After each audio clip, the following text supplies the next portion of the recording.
If Freedom Fails.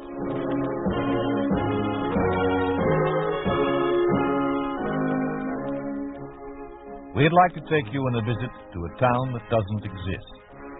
A town we call Springfield, USA. We'd like to show you how things would be in any American town if communism took over. This is the story of what happens to freedom of thought under a communist regime. Mercedes McCambridge stars as Ann Bishop in Tears for Miss Bishop.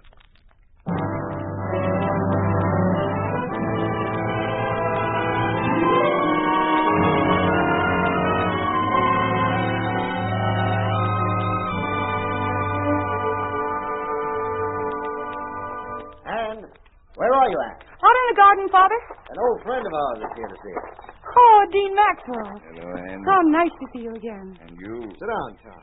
Will you have a drink? No, nothing, thanks. And how is my favorite educator? Oh, a little grayer, a little older. That's about all. Ann, Dean Maxwell has some interesting news for you. Yes, Ann, and I won't keep you in suspense about it. I put in the request for you to join our teaching staff at Midwestern, and it's been approved. Oh, wonderful. Here's your certificate and the note of approval from the communist leaders in charge of education. Oh, when do I begin? 3 weeks. The start of the fall term. May God have mercy on your soul. Oh, Dad doesn't have much confidence in my ability as a teacher. But I have to be doing something. No, it's not that. You know it isn't. But what? Ann, honey, I've tried to protect you from what's going on. I've been pretty well able to do that up until now. But now, for almost the first time in your life, you're going to be on your own. You'll see things and you'll find out about things that... Henry, I'll give our girl all the help I can. You know that. Yes, I know. If it weren't for you being there, I'd be a lot more frightened. Well, I, for one, don't understand what all the fuss is about. I speak 5 languages and speak them well, thanks to you, Father. I can certainly teach them to others. So stop pulling those long faces, you two. All right. And now I have 1,001 things to do to get ready. So if you'll excuse me, Dean Maxwell. Certainly. I'll be upstairs if you want me for anything, Dad. All right, dear. Tom, please take care of her. Promise me you will. Yes, Henry. I promise.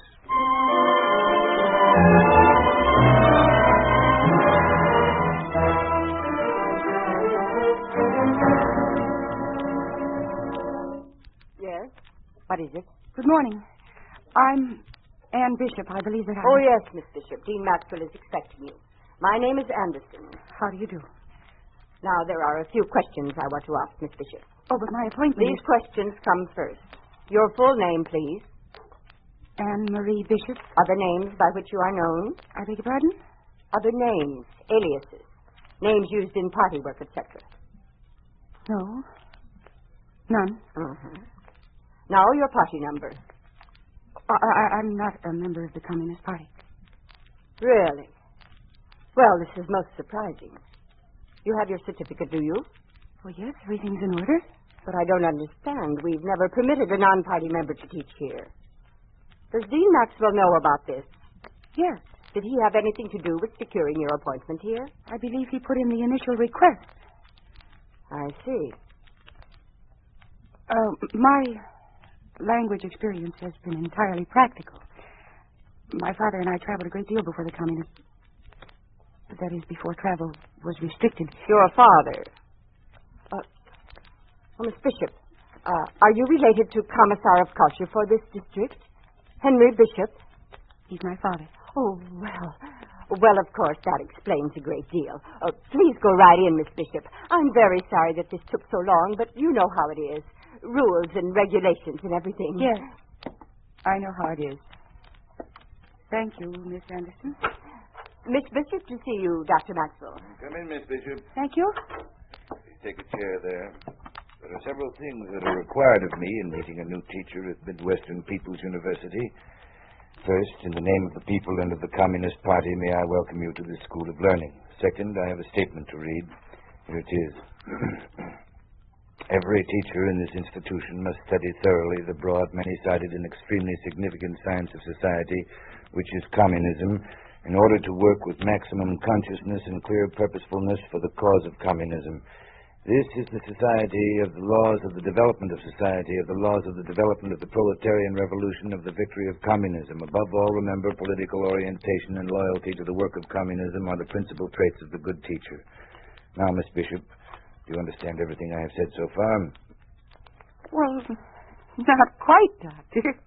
You see, I thought that I would... Miss Bishop, I will repeat the question. Do you understand everything I have said? And answer yes. Yes, Dean Maxwell. I understand. Very well. And now, Miss Bishop, this concludes our initial interview. If you will come with me, please, I shall show you your office and classroom. All right. Miss Anderson? Oh, yes, Doctor.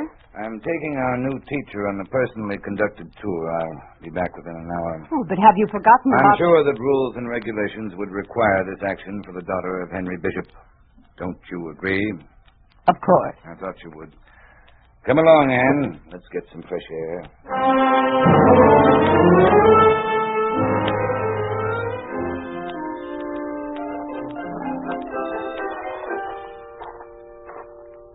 I'm all confused with what's going on. I don't make head or tails of it. Confusion is the order of the day, Anne. That's why I wanted to talk to you out here. It's the only way I can straighten you out before you make a mistake. Mistake? Any little error, any departure from the prescribed methods could mean your ruin here. I've known for quite some time that my secretary is a member of the secret police. Every word spoken in my office goes down in the records. Oh, yes. Miss Anderson is very efficient. Oh, that's terrible.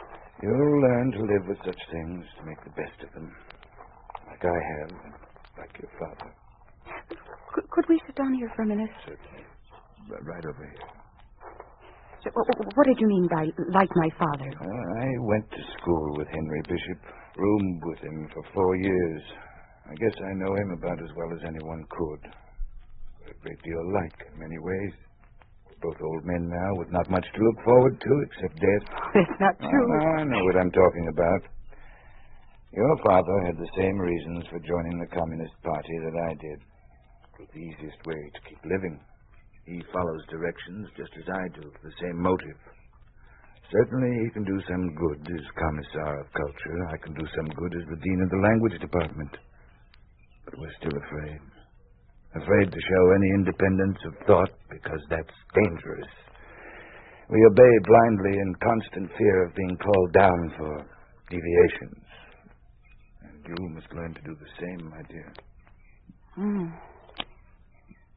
I'll try, Doctor. I'll try very hard. I'm sure you will. Now, let me tell you about a few institutions we have here at the school. There's what we refer to as the triangle. It consists of 3 people who spy on teachers and students alike in every department. They're the ones to watch out for. First, there's Frederick Lodge. He's the organizer for the Communist Party. Second, Stanley Tortel, organizer of the Communist Youth. And third is our own Miss Anderson, my secretary. I'm beginning to understand what you're up against. Yes, it makes it all very cozy. Various triangles in the campus are joined together in the PTA. You mean the parents are involved? No, I forgot to tell you. The PTA exists, but not as the Parent Teachers Association. Now it is the People's Triangle Alliance. Clever, don't you think? Yes, very clever. It's frightening, too. Yes. And just one more thing to say, Anne. I know how much you think of your father. Oh, yes, we're very close. We have been ever since my mother died. I know that. But remember this. Your father is a big man as far as the communists are concerned. A man with an important position. They need him because the people respect him. His name alone will help you a lot. But anything that you do will reflect on him also, for good or bad. If you make a mistake, he'll have to answer for it along with you. Do you understand? Yes, Dean Maxwell. I understand a lot more now than I ever did before. And thank you. Well, then, let's show you to your classrooms now.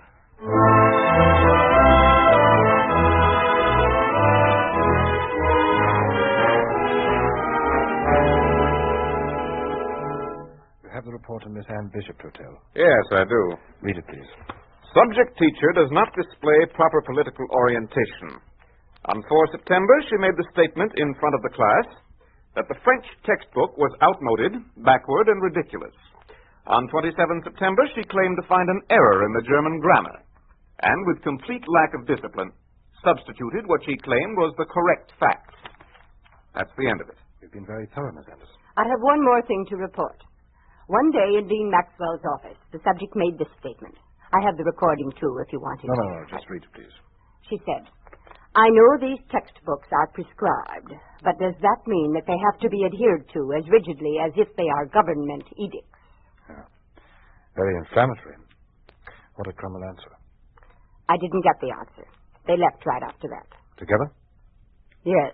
Obviously working together. But I think we'd better be careful about this one. Her father, you know. Yes, by all means. I'm going to have Miss Bishop meet with this triangle and see if we can straighten her out.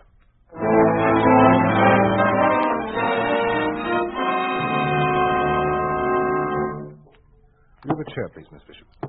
Thank you. This is Mr. Chittell. I'm Frederick Lodge, and I believe you know Miss Anderson. Yes, I do. Out of consideration for your father, we've decided to permit you to appear in person to answer certain grievances which are held against you. So may I ask exactly what these grievances are? We're informed that in some of your classes, you no longer use the textbooks that are recommended. That instead, you're using your own methods of teaching. That's true. Can you explain this? When I find a mistake in a grammar, it's a mistake, no matter who wrote the book. Miss Bishop, whatever the leaders say is correct. That goes for even a rule of grammar. And if tomorrow some other rule is prescribed? Then that will become correct. I think that we'd have to... When will you finally grasp this simple proposition? But isn't there such a thing as truth? No. Truth is a metaphysical abstraction. Miss Anderson, But isn't communism a truth, then? Only as long as it is ordered. If tomorrow the leaders disown communism and adopt something else, then that will become the only truth. Now, wait just a minute. This is getting entirely out of hand.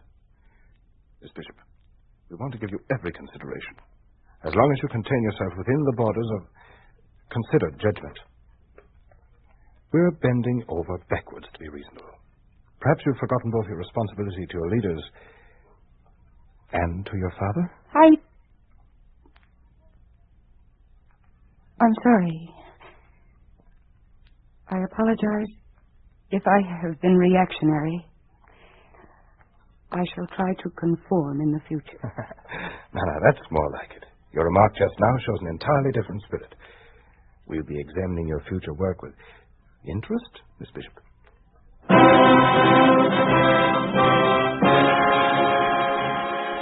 You are listening to Tears for Miss Bishop, starring Mercedes McCambridge. A story of the way things could be if communism took over. A picture of what life would be like under a communist regime in an ordinary American town. A town we call Springfield, USA.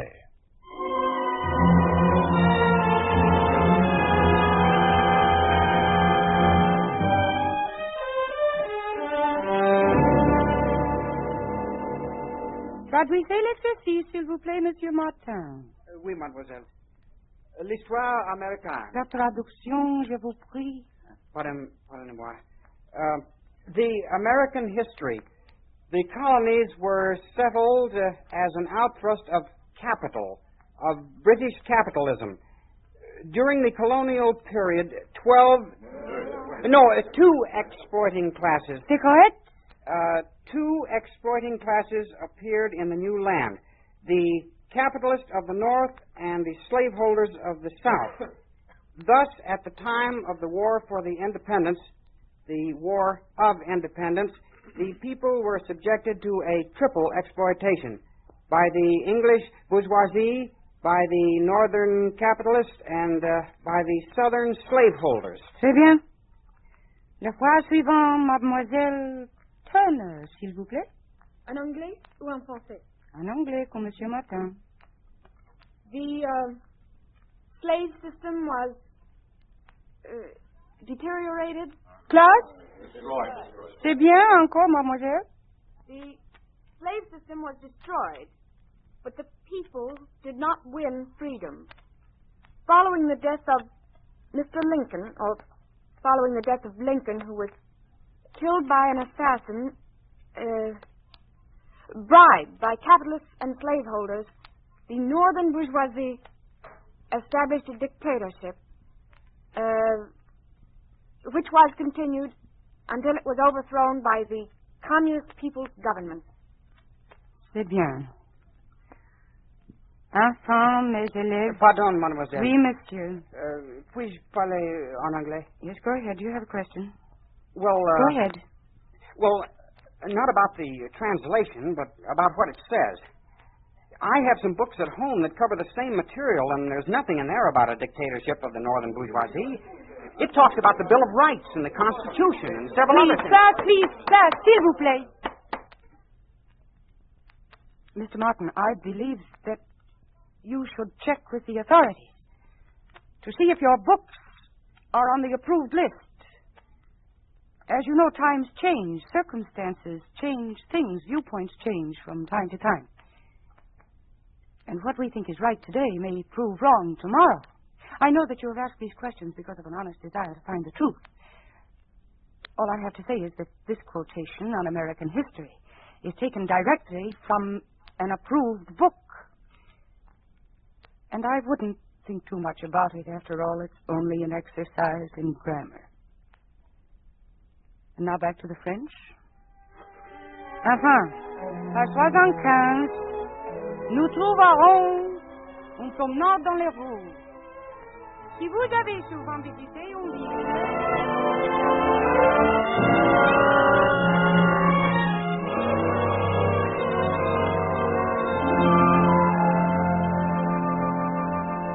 Well, it's about time you came to see your father. Hello, Dad. Give me a kiss, huh? Mm-hmm. How's that? Then come, kiss me again, sweet and 20. 10 kisses short as one long as 20. Shakespeare. Oh, from what? 12th night, Act 2, Scene 3. Ah, you old faker. You'd have said anything just to show off. Oh, no. Can't fool me on my Shakespeare. In fact, you can't fool me at all. What's wrong, Anne? Nothing? Yes, there is. Come on, tell me about it. I feel so helpless. Month after month, watching those students say the words of communist propaganda. Not even knowing that their minds aren't being taught, they're just being trained. I know. It isn't a system of education, it's a mass training along the party line. Here, look at these. These are orders for the teachers. Listen to this one. Mathematics teachers will choose or devise problems which involve the application of mathematical knowledge to military affairs. That is an order. Here's another one. Physical education in our school is most intimately related to the cultivation of communist morality and the traits of Bolshevik character in the students. And they have that same sort of thing for every class in the college. And you can't fight it. There's nothing that can be done. That's the way things are. That's all there is to it. But there's not even any pretense at real education or freedom of thought or any development of those good young minds. It's a case of teach these things because we say they are true. And I'm glad you feel this way. I'm very proud of you for realizing what we have lost, what we may never be able to regain. I've been so wrong trying to live with them, trying to compromise with myself just to keep on living. No, it's not your fault. Yes, it is. The fault of every one of us who lets this sort of thing go on. They came here last week. There were 16 of them with a truck. They went into my library and took nearly every book. All except a few that were on the approved list. All my beautiful books. All my life went out of that door with them. You see, Anne, they were afraid of the truth those books contained. Oh, Father, I'm so sorry. I am. I'm so very sorry. I've made my decision, Anne. Tomorrow I'm resigning my position, resigning from the party. I have only one thing left to do. That's to die as an honest man.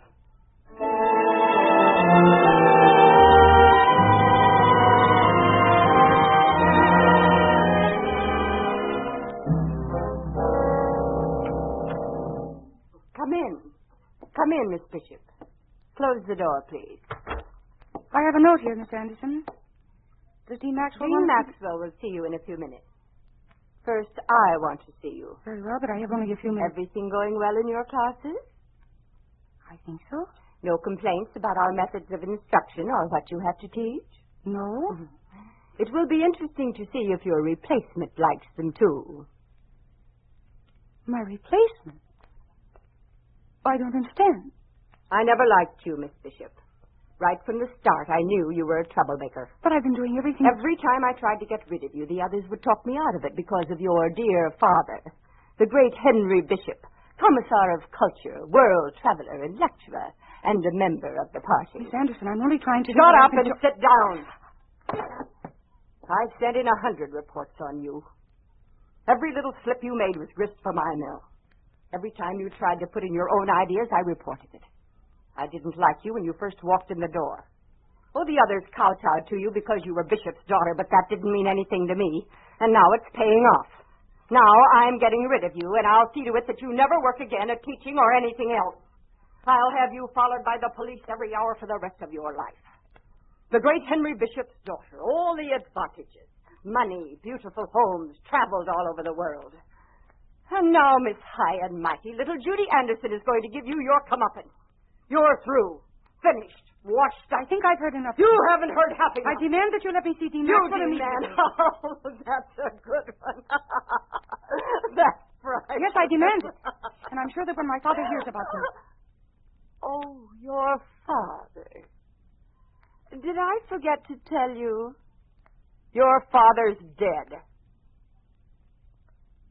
No. No, he can't be. No. No, he can't be. But he is. He's dead since this morning. Oh, no. And with him goes all your protection, little Miss Bishop. You're a nonconformist, a troublemaker, and no good for the party. For you're not even a party member. And what's more, Dr. Maxwell! Dr. Maxwell! Miss Anderson, did you tell her? Yes, I did. Get out of here. This is my job, and I intend Get out to do of here now. I am an old man. But if you don't leave, I'll kill you with my bare hands. Well, I'll certainly see that the leaders hear about this. There. Try it out, Anne. Go ahead. Try it out. It's true.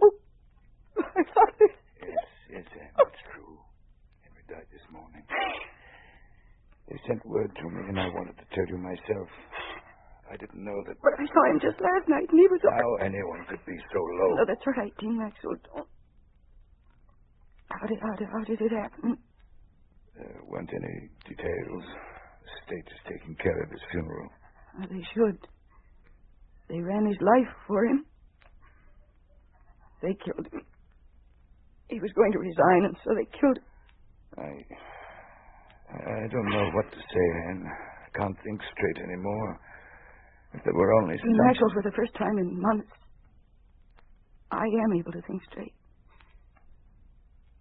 Maybe you'll understand this, maybe you won't, but I feel as if a heavy weight had been taken off my brain.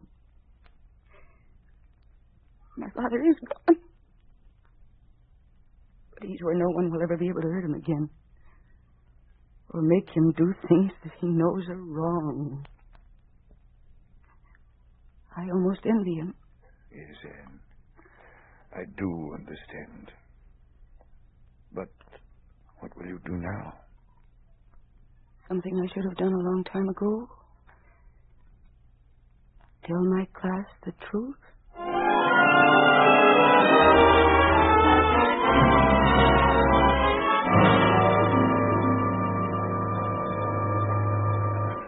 Class, please. Please, I beg you to listen carefully to what I have to say. And to remember it well, because I have only a few minutes to talk to you, and then you'll never hear my voice again. This is my last lesson with you. During the months that I have sat in this chair and watched you progress in your studies, some of you have become my friends. And others of you are my enemies. You are spies in a police state that is ruled by fear and treachery. Miss Bishop, that's treason that you're talking. Anyone who wishes... Are you out of your mind? Anyone who wishes to leave may do so now. You'll get us all in trouble. I'm going after the authorities. And the rest of you had better leave, too. Please. If you want to leave, if you're afraid of hearing what I have to say, I'll understand that. Good. Then listen to me carefully. The hope of the future is in the same place it always has been. In the minds of young people like you. In the students of today. But today you are not students. You are only workers in a school. Your books are filled with lies. You know that. Or you've suspected it. And you've seen how simple truths have been twisted into immense lies through communist propaganda. Your parents may have told you some of the truth. And you yourselves have noticed other examples of contradiction. You have seen how every class is filled with what they call Marxist morals. But this is all I have to say to you. It's a simple thing. If you are students, then study what is going on. Study life as you are living it. See how communism has brought fear and mistrust and deceit and corruption to every part of this life. Study what they have done to our proud American history. Talk about it among yourselves and with others. Our most priceless possession was freedom of thought. Without that, we're nothing but animals obeying orders of our masters and cringing beneath their whips. But they are afraid, too. Afraid of the truth. Truth is a powerful weapon. They know that. They know that their lives can no longer exist if the truth is told. And you, as students, must search out that truth and let it be known. Only then will the world regain its freedom. There she is. Miss Bishop, come with us, please. Yes, Mr. Knight. Everybody keep quiet and remain in your seats. Well, Miss Bishop? Yes. I'm coming.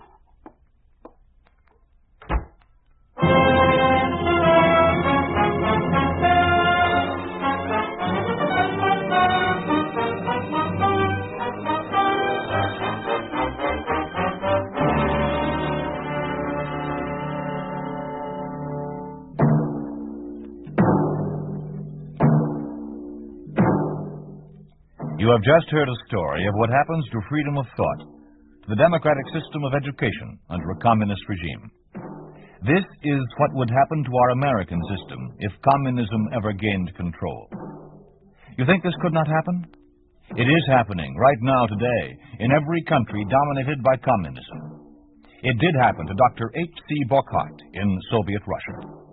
After living the events you have just heard, Dr. Burckhardt disappeared from Russia as an enemy of the state.